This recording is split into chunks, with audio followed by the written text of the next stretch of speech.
Welcome to the Solid Verbal. The Solid Verbal. Come after me! I'm a man! I'm 40! I've heard so many players say, well, I want to be happy. You want to be happy for a day? Eat a steak. It's that woo-woo! And now, Dan and Ty. Welcome back to the Solid Verbal boys and girls. Ty Hildenbrand here. Dan Rubenstein over there. solidverbal@gmail.com, as always, is our email address. Our phone number is 408-VERBAL-1. We'll get to your reverbs momentarily. You can also follow us and like us and whatever else us out on Twitter, at twitter.com/solidverbal, at facebook.com/solidverbal. We're on Snapchat and Instagram. And of course, Dan Rubenstein, itunes.com/solidverbal. Sir, how are you? I'm good, Ty. I'm a little bit tired. Yeah. But I'm a little bit excited. And I think there's one thing that's clear, Ty. We have some earth-shattering, apocalyptic chaos on our hands, and also some really good college football teams. Fire and brimstone coming down from the skies. Rivers and seas boiling. 40 years of darkness, earthquakes, volcanoes. The dead rising from the grave. Human sacrifice, dogs and cats living together. Mass hysteria. So I'm going mass hysteria with this whole thing. I like that. You're going more of a chaos supercut. Here we go. So as I understand it, that's the Joker from Dark Knight mixed with the evil laugh at the end of Thriller. Of course. The two most iconic, weirdly chaotic things in my life. So yeah, we had something going on here in college football week 11. Yeah. This was kind of the Saturday that America needed. We had number 2, number 3, number 4 all go down. Number 8 and number 9 went down as well. 5 teams in the top 10. We also had 3 other ranked teams go down. We just have 2 teams now in all of college football bowl subdivision that are undefeated. They, of course, are Alabama and, as everyone predicted, Western Michigan. Roll that boot! PJ Fleck. So, okay, let's get to your reverbs here. Our good friend Taylor from Talkin' Terps put those together, and then we'll dive into the madness that was college football week 11. Have a listen. I really feel like there should be a word for a team that builds up expectations over the course of the season and then just loses to an unranked opponent. Can you guys think of anything? Hi, this is Tim from Atlantic. This is Kenny in Los Angeles. Hey, this is Brandon from Kansas. It's Sam from Nashville. This is Brandon from Frederick, Maryland. College football season doesn't really start until we've got some chaos, and oh boy, do we have chaos. Just watched Clemson lose to a not very good Pitt team at home. Is there a term for that kind of a loss? Clemson just lost at home as the number 2 team in the country to an unranked University of Pittsburgh. What should we call that? Good old-fashioned hail the Pitt, baby. Hail the Pitt, hail the Pitt, hail the Pitt, hail the Pitt, hail the Pitt, hail the Pitt, hail the Pitt. I know there were a lot of upsets this weekend, but at the end of the day, Georgia Tech beating Virginia Tech still feels real sweet. Wake is great. Go Deeks! The only thing that runs through defenses faster than Lamar Jackson is Papa John's Pizza. At least Phil Knight sells a quality product. Reporting live that I just saw the Washington hype train get completely overtaken by zombie USC. Fight on. Can we get a Mr. Softy for 15-0 Washington? Fight on. Sam Darnold. We're like, damn, Sarnold. I received my Solid Verbal t-shirt recently, and it's incredibly soft. But today I found something even softer. The Oregon Ducks defense. I feel good because who would have thought that the solution to Stanford's offensive woes was a game against Oregon on the Pac-12 network, no less? How could Hillary have watched these Big Ten offenses all year and thought these were safe, progressive states for her? I would just like to say congratulations to Kirk Ferentz. They just extended your contract to 2045. And Kirk Ferentz is the Lord of Corn. And all I have to say is Kirk Ferentz is worth every penny. Go Iowa! You know, after watching the Iowa game, I'm sitting here really wishing that Michigan had spent more time on offensive line play and less time on interior design this week. Ohio State has won by 59 2 weeks in a row and still might not win the Big Ten East. Means that the Penn State might play for the Big Ten championship. What a time. Who's your favorite undefeated college football team this year? So after Bama wins 51-3, it is clear the rest of the top four does not want to play Bama. Looks like Jalen learned how to throw. Uh-oh. I tried watching some of Florida, South Carolina, but I just couldn't bear the thought that Will Muschamp is responsible for that much offense or lack thereof. Auburn lost to Georgia. What's been your favorite A&M double-digit blown lead at home under Kevin Sumlin? So when did John Cougar Mellencamp and Sonic the Hedgehog's love child become the head coach of Oklahoma State? I am at the Cornell at Columbia game, sitting on the Cornell sideline. I did not realize Cornell rang cowbells like Mississippi State does. In 2016, Leonardo DiCaprio won an Oscar, a Cleveland professional sports team won a title, the Chicago Cubs won the World Series, Donald Trump became president of the United States, and 3 undefeated college football teams lost on the same Saturday. Go home, 2016. You're drunk. All right. There you have it. A great week of Reverbs, as you might have expected, Dan. Oh, yeah. Yeah, so we've got a whole lot of action to discuss here. Alabama is your clear number one at this point, yes? Yeah, I mean, what Fordham did yesterday in Yankee Stadium, 54-14, certainly it's a message sender. Yeah, right.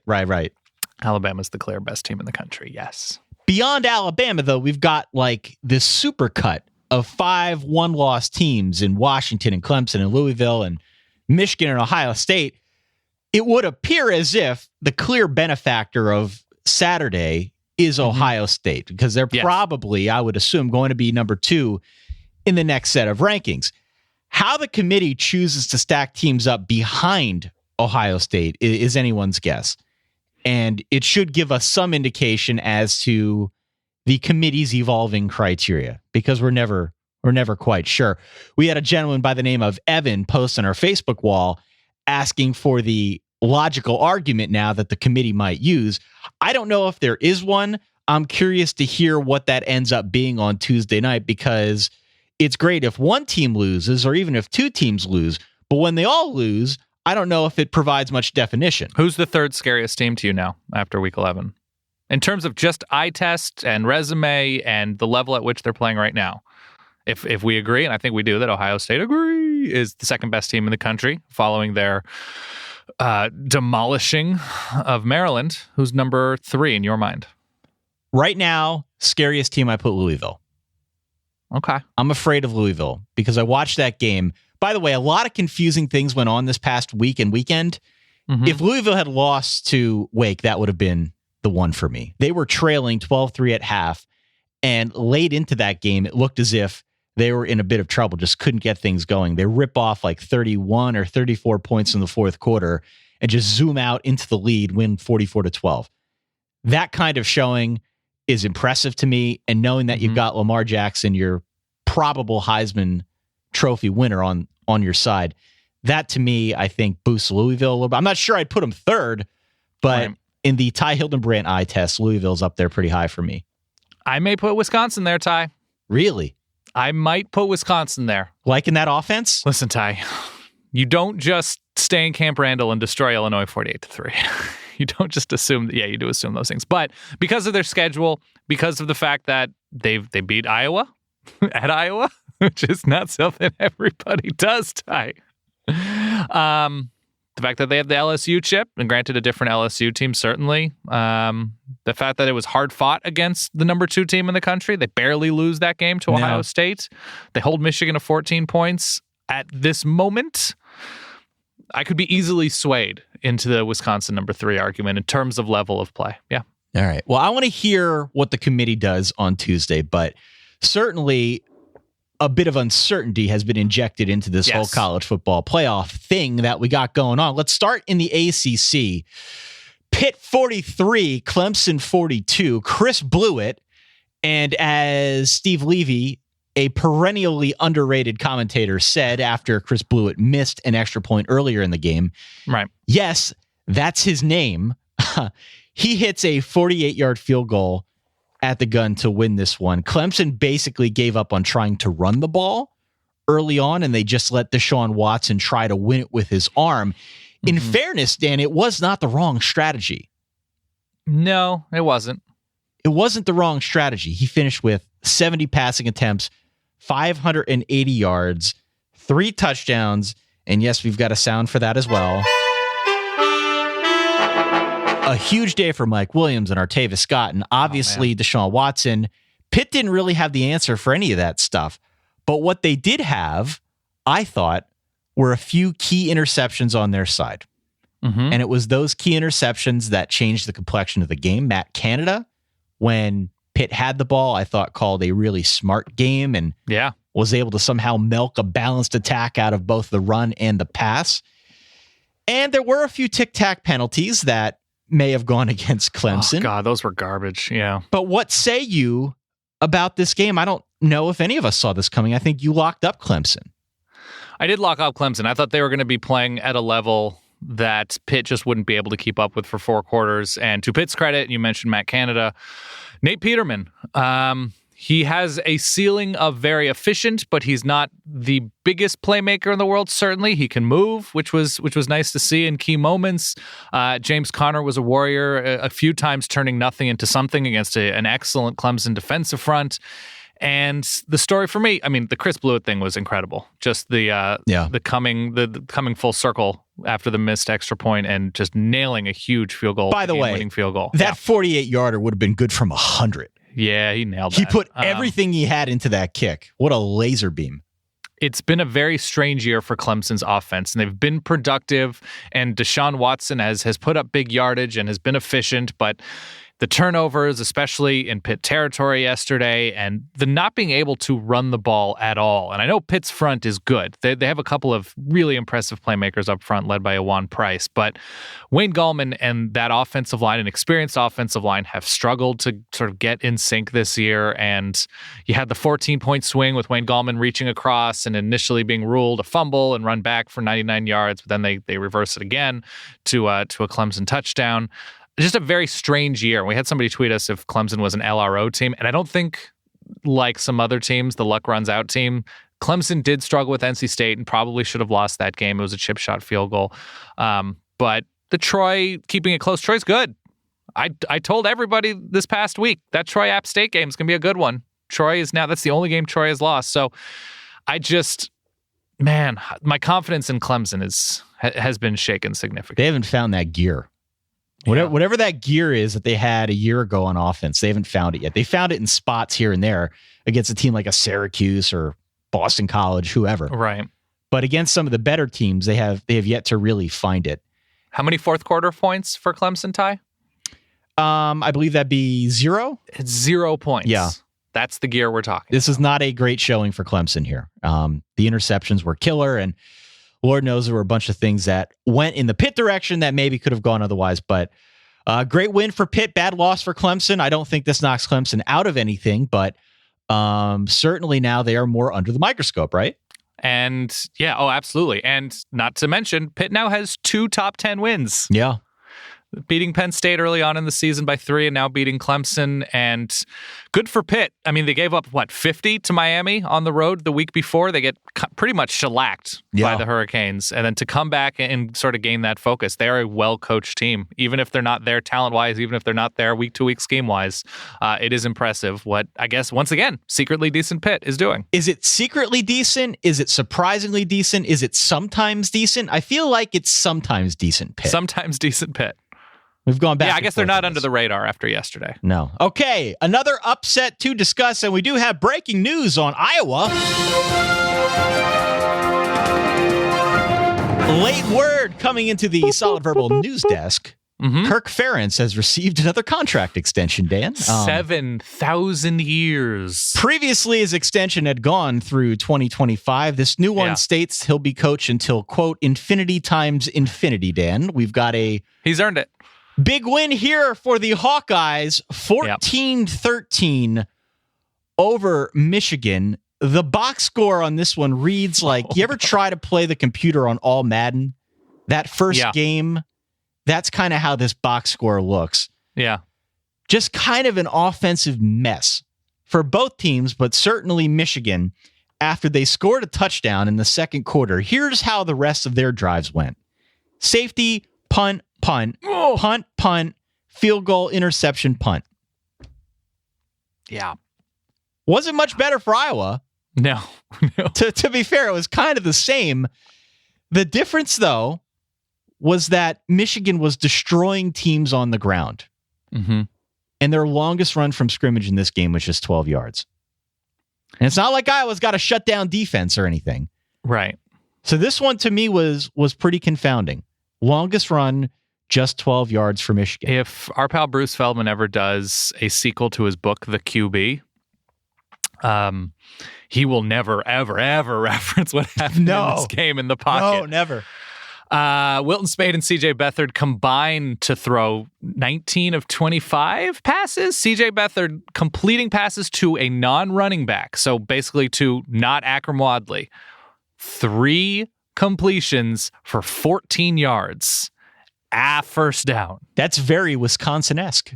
That is, it's Wisconsin-esque, and Michigan and our pal Ryan Nanny, of course, of SB Nation, we just did Wake Up College Football, noted Wilton Spate's numbers against decent to good teams are trash. Yeah. And he is totally serviceable, and I don't doubt that he is the best of their options in terms of prepared to win in 2016, but if Michigan is going to beat a good, great, or excellent team in the coming weeks, it will most likely be in spite of Wilton Spate down the field. That's what it appears right now. The time, by the way, to watch this football game was in the final 5 minutes. It was like an NBA game. Yes. Because Michigan, the first 3 quarters were garbage. Mm-hmm. All the way up until the final 5 minutes when Michigan throws a pick. Then it looks like Iowa's got some momentum. Mm-hmm. Then CJ Beathard throws up a duck and he gets picked. And it looks like Michigan can drain the clock. But Iowa's got all the timeouts. They force a punt. They march down the field to get a field goal at the gun. A big win for them on the heels of just getting destroyed by Penn State. Michigan, this one is confounding to me. Mm-hmm. I get what you're saying about Wilton Spate. I don't understand how they couldn't run the football. That one is going to take a while for me to try and answer because they've been so good all year. Yeah, well, one, they haven't played great teams other than Wisconsin, and it was a 14-7 game. They scored 14 points. They left some points on the field. And 2, Iowa is very good if you are going to play them head up, if you are going to say, we are going to line up and we are going to come directly at you. Iowa fought like hell in that game. They made tackles. They clogged lanes. They played sound defensive football. They were incredibly impressive. That was their first home win of the season in the Big Ten. No. Iowa is not particularly great. They're not the 2015 Iowa team. It was an incredibly impressive performance from Iowa. Teams that have had success against this Iowa defense, which is not all that different from last year's defense, have done so with creativity, with putting linebackers in space to make decisions against speed. Michigan rarely at best did that. We saw Northwestern do it successfully. We saw Penn State a couple weeks ago with the RPO action. Michigan should not have overhauled their offense to do it, but it was stubborn on Michigan's part to not try to stress the linebackers sideline to sideline and the depth of the field and find mismatches. It did not work. They were just not good enough. And Michigan may improve. They're really well coached and they could get back into the playoff, but wow, was that a disheartening evening. And now Michigan is staring down the barrel of a situation where they've got a big game in a couple weeks against Ohio State. Ohio State, for their part, by the way, 62-3 over Maryland. Guess who just got murdered? Maryland held to 1 of 15 on third downs and just 176 total yards. We mentioned at the top that Ohio State would appear to be the beneficiary of what went on Saturday. I have gone back and forth, Dan, on where I stand on this whole Michigan-Ohio State game. We knew from the very beginning of the season it was going to be a huge contest. Yeah, I've gone back and forth on which team I'm picking to win that game. I was in the Michigan camp after Ohio State lost to Penn State. Now, after watching this And your point about what Michigan has done against some better teams, the pendulum has now swung in the other direction for me, and I think I'm inclined to go Ohio State again. What chance? I think you're bearing a bit of the lead here. I mean, you're talking Michigan, Ohio State. What chance would you give Penn State to win out and Ohio State beat Michigan, thus making Penn State your Big Ten East champs? I think the odds are pretty good. Yeah. I feel pretty good about that, despite the fact that Michigan State won by 49 over Rutgers. I still think Penn State's a better team. Rutgers is a mess. There's no reason Penn State should lose that game. Penn State had some trouble with Indiana. They won 45-31. This was a lot closer than the final score would indicate. This is a really good back and forth game. Nice game for Trace McSorley, who still can't break a pane of glass with that arm. And down game for Saquon Barkley. And a bit of a down game for Saquon, but he had 2 big touchdowns late in the football game. Yes. I would give Penn State a pretty good chance of making that game.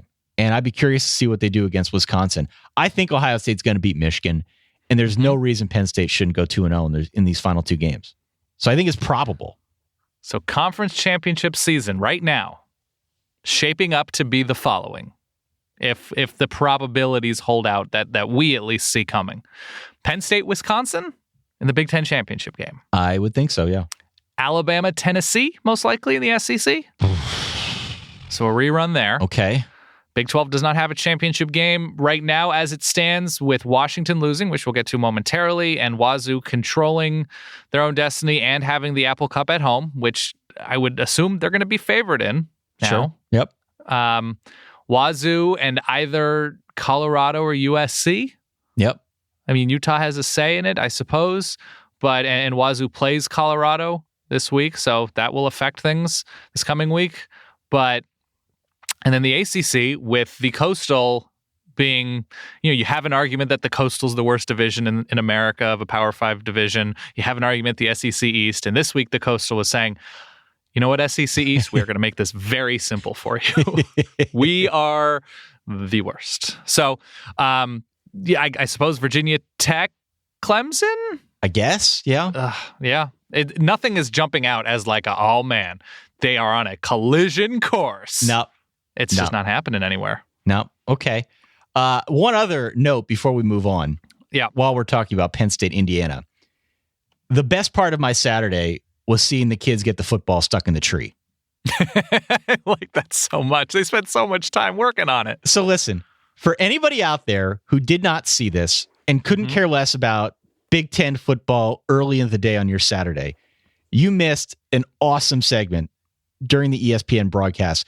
Bob Wischusen, who I believe was on the call alongside Brock Heward, he narrated this circumstance whereby some kids were playing football, and there's always that one doofus that like wants to punt the ball. Like you never have enough room to punt the ball unless you're on an open field. But some kid punts the ball, it gets stuck in a pine tree. So they literally have the cameras focused in on this as the kids are trying to get the football unstuck from the tree. They pull the move where they get the other for the second ball, right? To throw, we're going to throw a laser. We're going to hit the football. It's going to fall out of the tree. Instead, the second ball gets stuck in the tree too. Yep. So ESPN decides to do the only responsible thing and not only zoom in and cover this and narrate it, but also have Allison Williams down there, the sideline reporter, go down and actually talk to the kids about it. It was like a 2-minute segment, and it was freaking awesome. I was on the floor rolling. It was wonderful. So damn funny. So they get the scoop. Penn State does win the football game by 14, although it was a lot closer. They've got Rutgers and Michigan State left. If they win out and Ohio State beats Michigan, then they're probably going to play Wisconsin in the Big Ten championship game. Impressive stand by the Penn State defense to close this game out. Yes. Should be said. It was not a good second and third quarter, but they tightened up late, and that's the best you can say in a down week on the road in a weird place. Moving on to the Pac-12, USC 26, Washington 13. Yeah. Dan.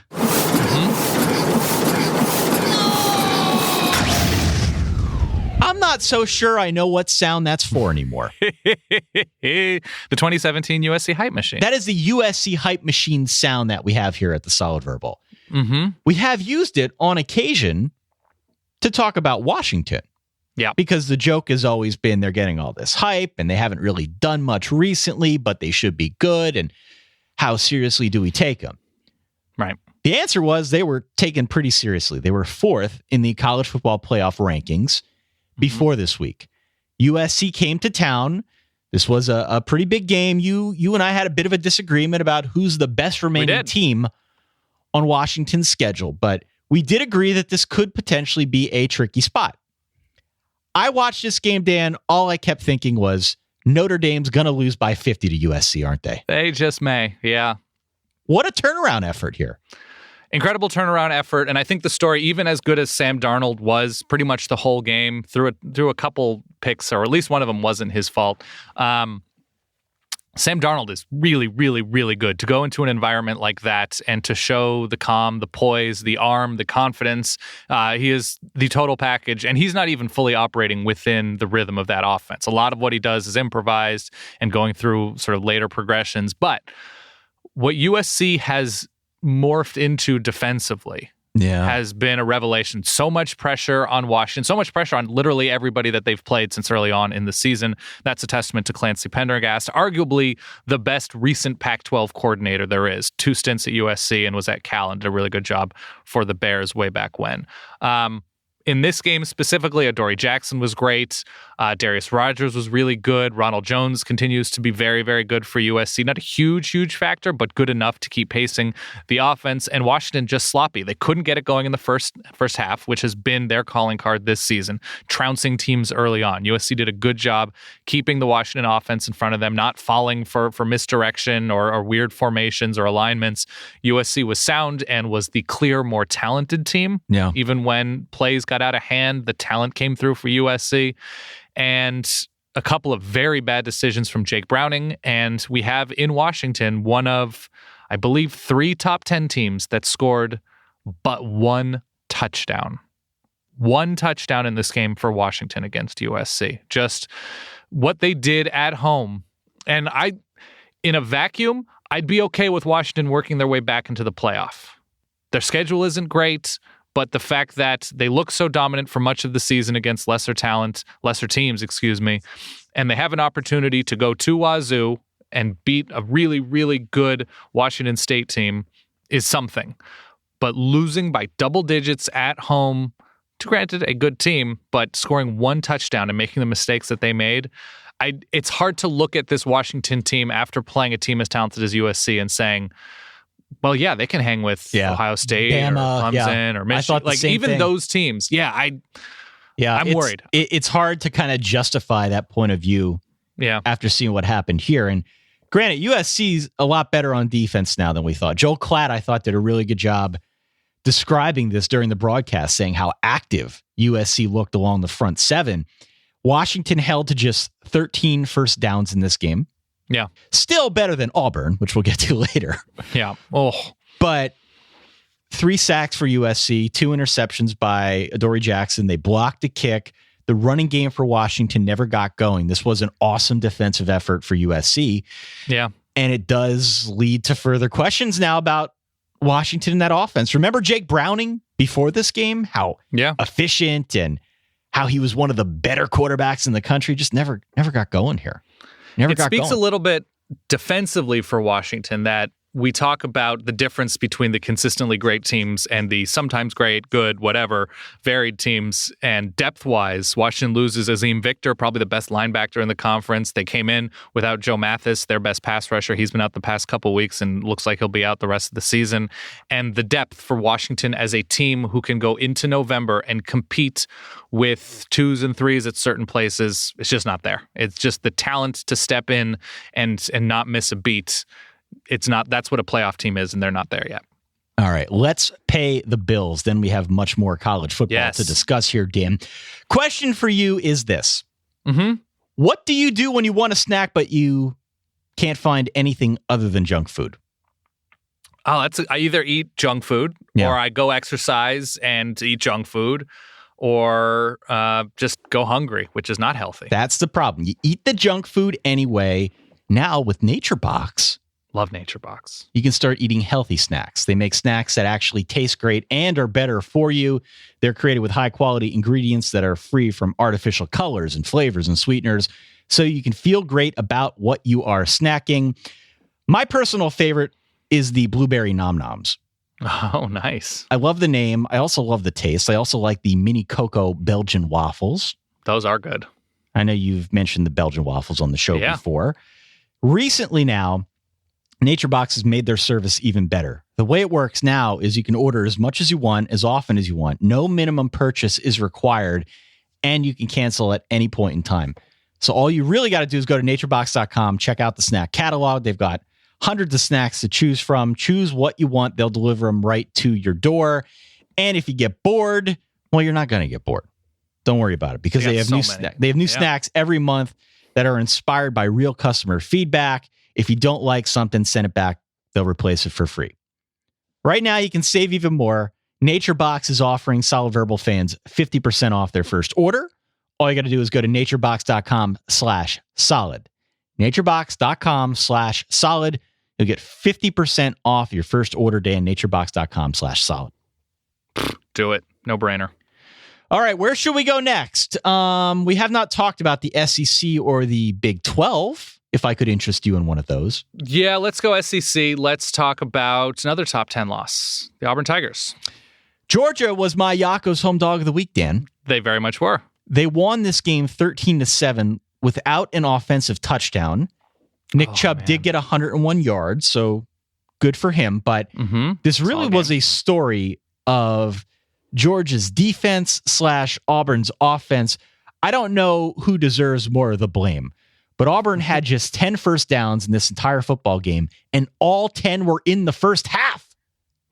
They didn't get a first down the entire second half. They did not move down the field all that well at all. No first downs in the second half. Are you ready, Ty, for this, whatever the opposite of erotic is, stale reading of Auburn's drives in the second half? I go ahead. Pick six, punt, punt, punt, punt, punt, downs. Nice. Top 10 team. Yeah, something was clearly off with Sean White. It came out that he hadn't thrown in practice these past couple weeks. He came out against Vanderbilt in the second half last week and was impressive, but certainly off. And they don't move to John Franklin. They don't sort of adjust their offense on any level. They were not prepared. And Cameron Petway not playing certainly does not help. Kerryon Johnson did everything he could do, and he was fine, but he could not do everything. And good for Georgia. I'd like to see them do more on offense, score 8 points, and that also is a testament to Auburn's, once again, criminally underrated defense. They've been excellent this year. So they pitch a touchdown shutout. Auburn's defense does. But, Georgia is, at this point, they're 6-4. They're going to finish 4-4 in conference. They are a Tennessee Hail Mary, a Vanderbilt kick return touchdown, a couple breaks here, a couple breaks there. I'm not going to say that they're a really good team because they scored 0 offensive touchdowns this game, but there is enough to be encouraged about moving forward with the job that Kirby Smart has done with the defense and having a promising young quarterback in Jacob Eason to feel good about Georgia moving forward. But man, yeah, ugly offensive day for Auburn. It would be just like Auburn to now somehow give Alabama a game in 2 weeks, wouldn't it? Yeah, but I'm not saying it's probable. Right. I'm just saying after what we saw this past weekend. Sean White 6 of 20 for 27 yards. And a pick. Don't forget the pick. And that pick, 1.4 yards per attempt. A final QBR, as I look at this box score, because I did not calculate this in my head independently, 1.0. Nice. 1.0. Yeah. At least it's not 0. Moving on. Correct. LSU 38, Arkansas 10. A dominant rushing effort for LSU. So much for November. 390 yards on the ground for LSU. The combination of Leo Fournette, who had 98 yards and 3 touchdowns, and Darius Geis, who had 21 carries for 252 yards and 2 touchdowns. Not bad. Yeah, a little too much for Arkansas to bear. Arkansas has been playing better over the last couple weeks. They've gotten their own ground game in order.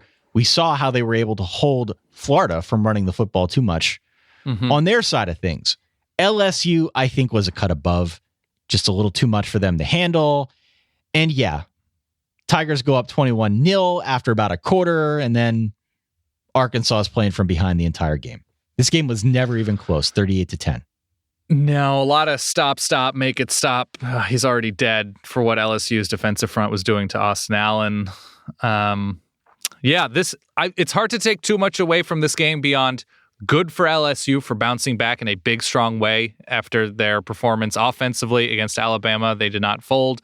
Testament to good coaching, good focus, precision from the offense. Tough to take away a ton, though, because Arkansas's defense, it appears, had an anomaly week against Florida and reverted to the Arkansas defense that we've seen pretty much every other week. So, yes, Darius Geis was outstanding, running free a ton. Leonard Fournette, workmanlike, but got into the end zone, had a nose for the end zone, and impressive day all around, especially for that LSU defense.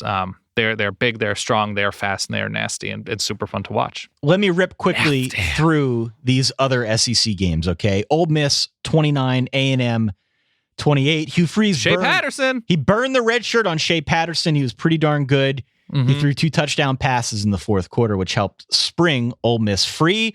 They were trailing 21-6 at half, but they came all the way back in the second half to win this one. So good first showing for Shea Patterson, who a couple years ago, last year, top dual threat quarterback coming out of high school. So good to see him get some action. And also Texas A&M in November.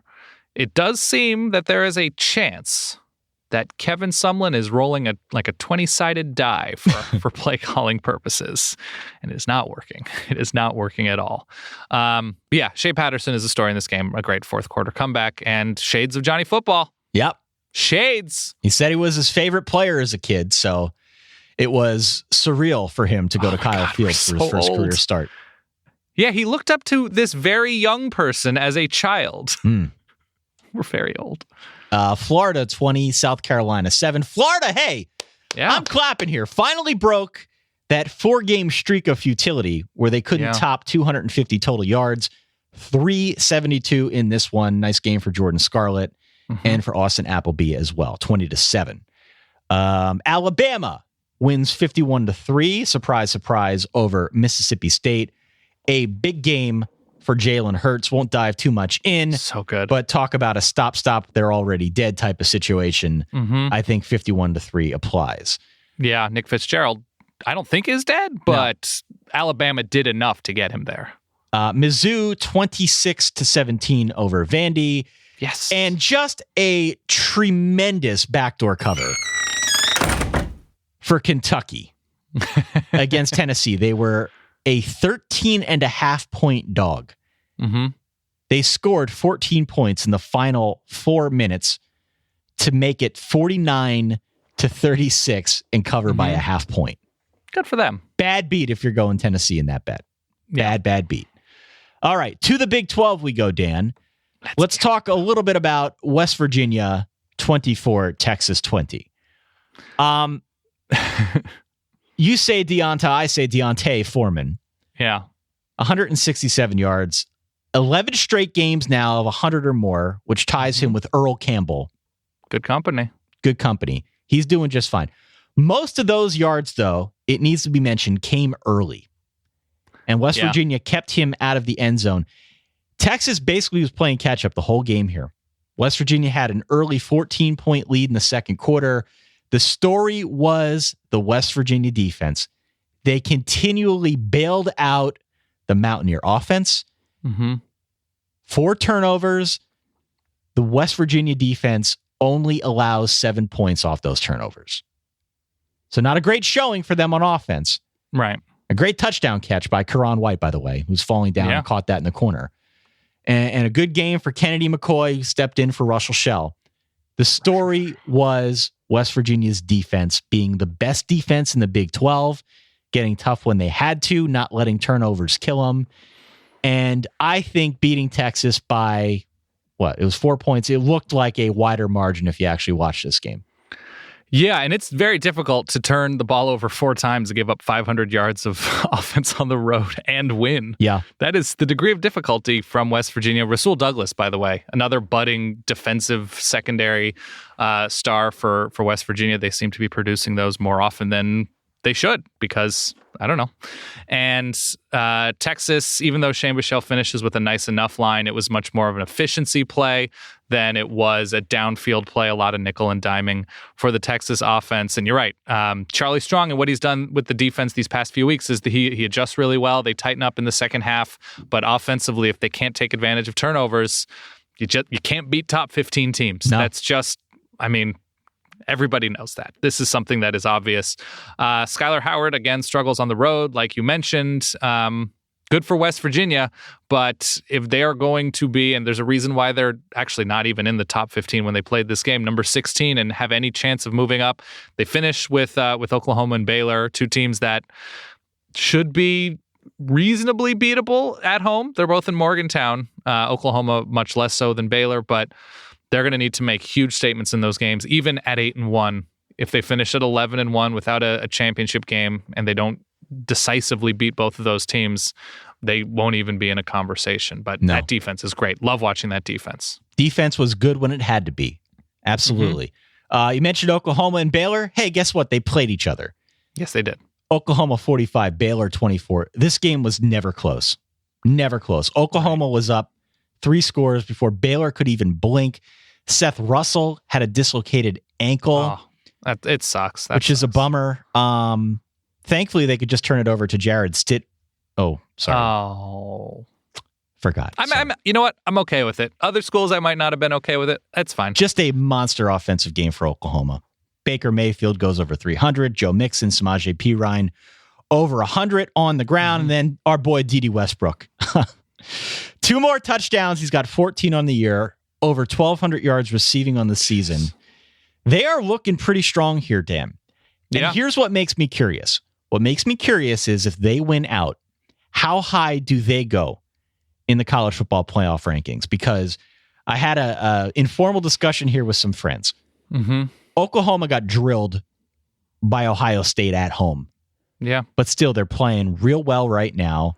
If they continue on their current trajectory, would the committee consider bumping them above a Penn State, above a Wisconsin, just because they have looked so impressive? Do you think that's an argument that someone will try to make? Yeah, you're going to have to overlook some defensive struggles in the middle of the season for Oklahoma, giving up 46 to TCU, 40 to Texas, 59 to Texas Tech. If they're able to close out the season in impressive fashion, and that's winning by at least double digits, holding teams to no more than 27 points or something, showing big defensive improvement. So if they beat West Virginia, something like 44 to 24. If they beat, and that's on the road, if they beat Oklahoma State in Bedlam, 47-28, something along those lines. We're like, well, they keep winning. They play offense better than just about any team in the country does anything. A toss-up situation if, say, Penn State and Wisconsin struggle with far lesser teams. Yeah, I think we're getting consideration. Too much traffic in front of Oklahoma, I think, for them to have a realistic shot at the playoffs. But they are playing really well right now, and they do have 2 games against ranked teams here late in the season. And they just had 5 teams lose in front of them. Yeah, it never hurts. Baylor, by the way, still has K-State, Texas Tech, and West Virginia. Those, I believe, are 3 losable games. I won't try to pile on to the narrative I trotted out there a few days and weeks ago about things starting to come apart. I think you can just watch the games and see for yourself what's going on. Yep. Zach Smith, your new Baylor starting quarterback. Sucks for Seth Russell. Okay. Yeah. Oklahoma State, 45. Texas Tech, 44. Oh. What a game. Things looking up for Texas Tech. Quentin White scores an apparent game-tying touchdown with 1:44 left. But that's when Clayton Hatfield had other ideas. Mm-hmm. He shanks an extra point. That is how Oklahoma State won, 45-44, Dan. This is a near miss. Near miss for the Cowboys. They cannot afford near misses if they want to be taken seriously. Granted, the Central Michigan loss should be contested and perhaps overlooked. But still, you're playing from behind here. And you need reasons to build credibility. This was a near miss against a team that I thought they should have beaten by more. They were favored by 12.5. Good on Tech for keeping it close. And good on Oklahoma State for just compiling numbers here. A huge game for our boy Junkyard Jim Washington. Mm-hmm. But not enough. Not enough for me if I'm watching and I'm saying, is Oklahoma State good? Are they not good? To win by 1 by virtue of a missed extra point is not enough for me. Who is the best 4-6 team in the country, Ty? Is it Texas Tech? Is it Duke? Is it the Fighting Irish of Notre Dame? Is it Ball State? UNLV, 4-6, huge triple overtime win over my Wyoming Cowboys. Cal? No. UCLA? No. Vandy? Mississippi State? Vandy's interesting because of their defense. Don't make me pick Notre Dame. I'm not going to pick Notre Dame. I got to go Duke. I'm going to go Dukies. I love a season in which we can say, who is better at this record, Cal or Notre Dame? The other Big 12 game that we'll just briefly mention, Iowa State 31, Kansas 24. Mm-hmm. All right, let's circle back now, and let's talk about some other ACC action. There was another upset. Georgia Tech 30, Virginia Tech 20. Ugly. A gigantic win for Georgia Tech. A big game for Matthew Jordan, who stepped in place of Justin Thomas. Mm-hmm. And Marcus Marshall also had a really big game on the ground. A really good defensive performance by Tech. 5 sacks, 4 turnovers. Undeniably, I think the sloppiest I've seen Virginia Tech all year. Probably the worst game they've played this season. Couldn't have come at a worse time either, because they could have clinched the ACC Coastal with a win here. Still can. Yeah, still can. Thankfully, they've got Notre Dame next week to help them get things back on track. Mm-hmm. But not a good showing for Virginia Tech here, as they lose by 10 at home, no less. Yeah, we haven't been able to say great showing from the Georgia Tech defense all that often this year. That has not been a thing that we've been able to say, but they shut out the Hokies in the first half. Gerard Evans, you're right. He just looks off. He looks off, or he looked off in that game. They were not able to get anything really consistently going on the ground. Even Isaiah Ford looked a little bit off, their best receiver. And defensively, they just had no consistent answer for that tricky Georgia Tech offense, I guess. And who does Virginia Tech? They just have Virginia, right? Left in the proper ACC, not pseudo ACC. Correct. Yeah, it's just UVA and it's at home. So we should still see, with North Carolina's loss to Duke on Thursday night, we should still see Virginia Tech with that tiebreaker in the ACC championship game. Duke won 28-27 over their hated rival, the North Carolina Tar Heels. I almost said Crimson Tide for some reason. Not sure why, but big game for Daniel Jones, Bruce Feldman's boy, Daniel Jones. That's much, yeah.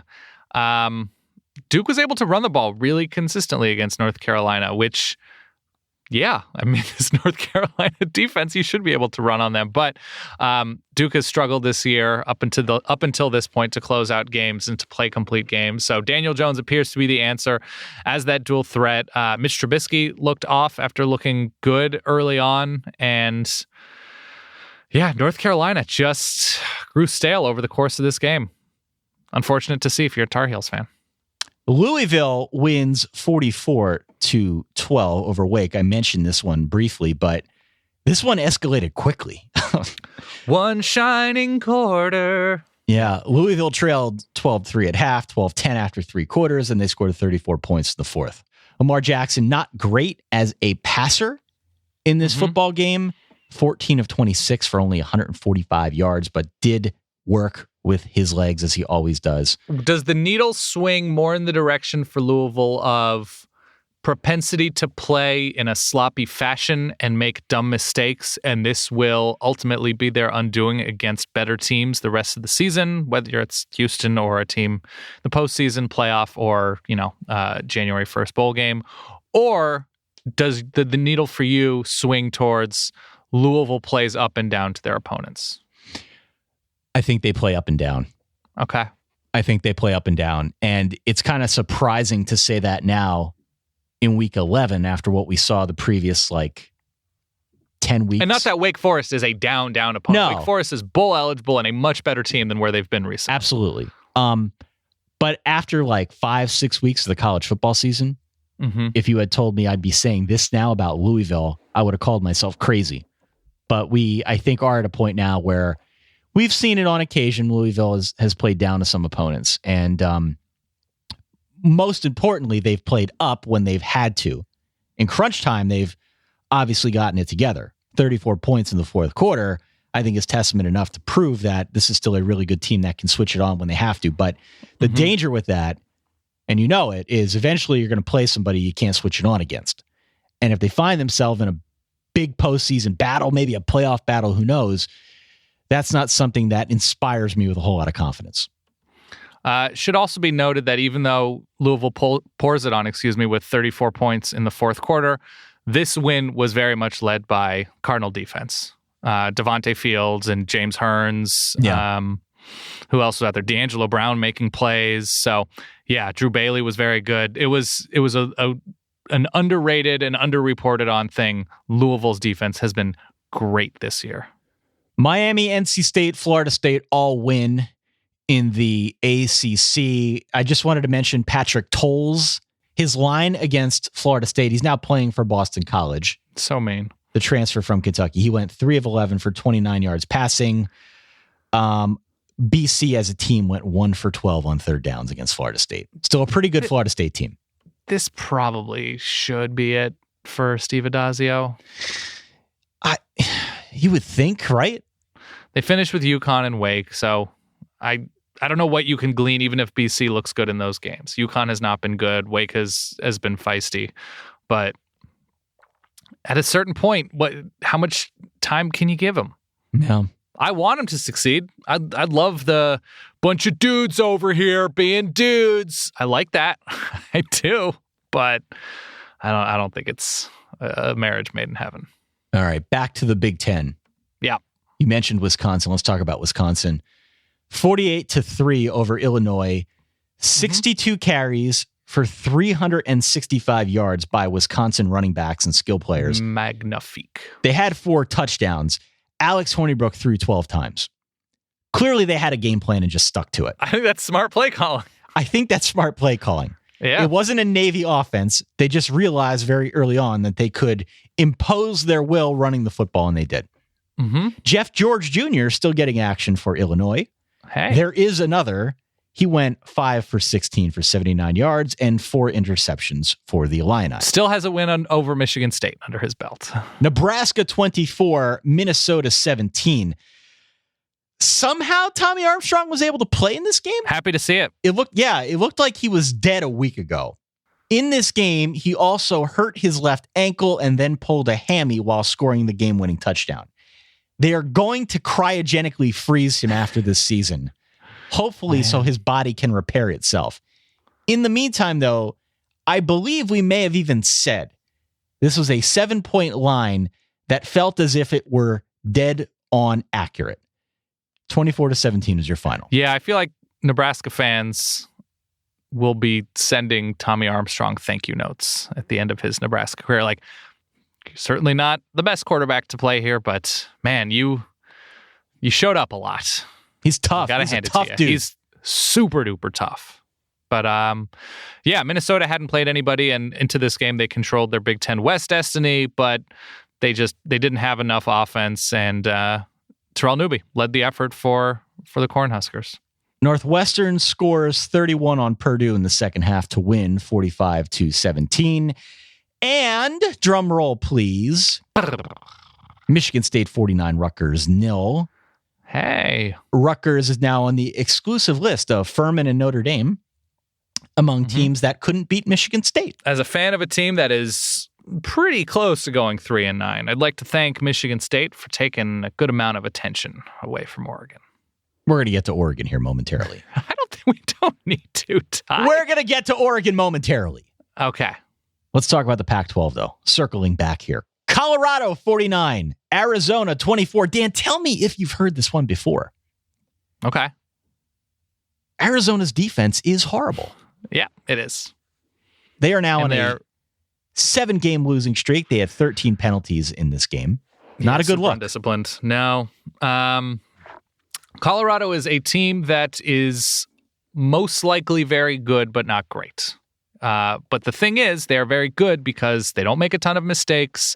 They find open men. They do the little things. They are super well coached. They score 50 points against Arizona. Sefo Lufau has another nice game. Philip Lindsay is an underrated running back across the country. And Colorado is in semi-control of their Pac-12 South destiny. Big stretch coming up for them right now. Yeah. Big stretch. Next week at home against Wazoo. I think the week after they're at home against Utah. If they win both, they go 10-2. I don't feel like they're going to win both. No, but they're at home. They're at home. Colorado's 2012 team, I believe, is a historically bad major conference college football team. This was the year before Mike McIntyre showed up. This was Right. John Embry's final year. Right. They were in every facet, and even talent-wise, they were zip. And the fact that they are in position right now to win 10 games 4 years later, unbelievable. Love it. Washington State 56, Cal 21. Nice game for Luke Falk. Also, nice game for Demetrius Robertson. Yes. We haven't talked much about him on the program for Cal. Number one receiver coming in? Recruit? Yeah, he was a top recruit coming in. He was committed to Notre Dame for a while, and I think Georgia might have been in the mix too, and he dragged it out for a while. Ended up at Cal. He's having a really nice freshman campaign, just had his best game for the Bears, so good for him. He's the guy that Notre Dame literally backed a bus into his street to try to impress. That's right. Didn't do enough. Didn't do enough. Also should be noted, because Washington State is a team that is on the verge of playing for a conference crown, perhaps. They lose arguably either their best or second best receiver in River Crawcraft. He's had some unfortunate injury luck, but they lose him. So that's kind of a bummer. Utah 49, ASU 26. Utah won with another monster game from Joe Williams. Coming out of retirement. Retiree. 181 on the ground on just 15 carries. Yeah. One of which was a long 82-yarder. Do you know how many sacks Utah had in this game? They had 11 sacks. Hunter Dimmick had 5 sacks. I think it's a new record. Utah's defense, super impressive. I mean, ASU is not particularly good at all, but wow, 11 sacks on the road. Stupid good. UCLA 38, Oregon State 24. And they ran the ball. UCLA ran the ball. They ran the ball. They're still bowl eligible for now. We're just kind of waiting on the world to deliver that 7th loss to them, because potentially bowl eligible, not bowl eligible yet. Potentially bowl eligible. Yeah. Okay. Still technically in the running, but they've got USC and Cal still on the schedule. I'd imagine loss number 7 is coming in short order. Mm-hmm. And then that brings us to Stanford 52, Oregon 27, Dan. Yeah. Somehow, some way, Stanford got over 500 total yards in a game. You don't have to question how. You know how. What's going on here? Stanford, by the way, 7-3, very quietly. They are. What's going on here? You want to talk about this game? I want a full breakdown of this game, Dan. Stanford scored 6 points at Washington. They scored 5 points at home against Colorado. I think they had 21 points in the first quarter against Oregon. Oregon is bad. Stanford is pretty good, and bad can make pretty good look great. So, yeah, Oregon is not good. All right. Justin Herbert struggled when pressured. Royce Freeman got more carries than usual. Oregon looks completely lost defensively still.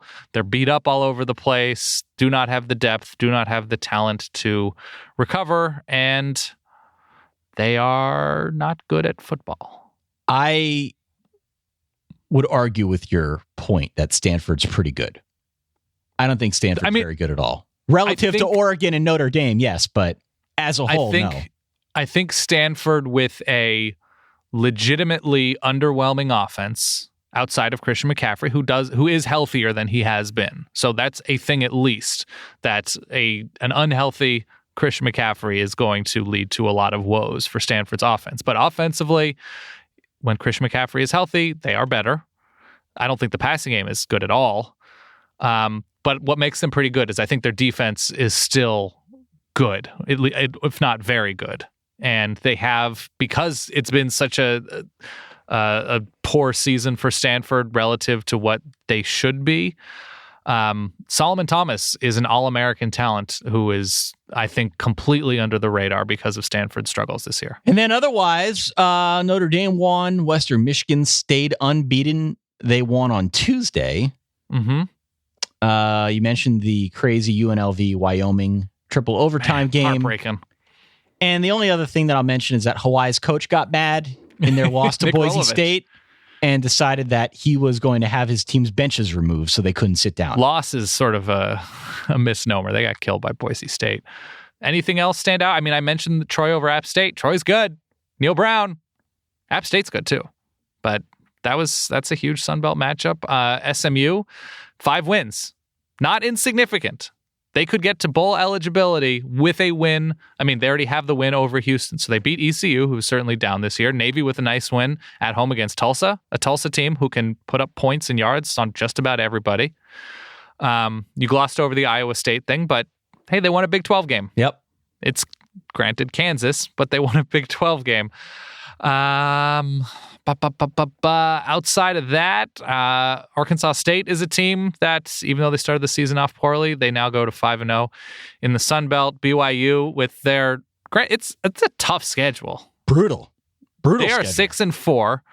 BYU finishes the season out with 2 games that they should win, UMass and Utah State. So 8-4 against that schedule, given the injuries, given the coaching change. Impressive within that very specific context to BYU and what they have to do.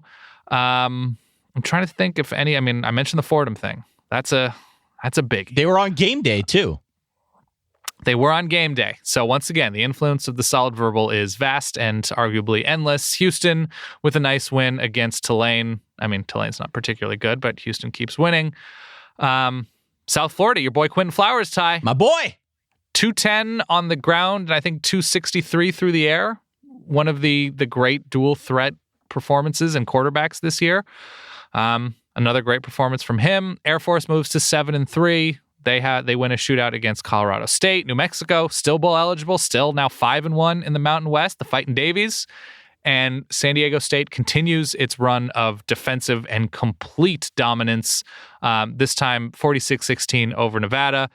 San Diego State now in their in their Mountain West games. So they lose to South Alabama inexplicably early on. In their Mountain West games, this is what San Diego State's defense has allowed. 7-3-3, 13-0, and 16 points.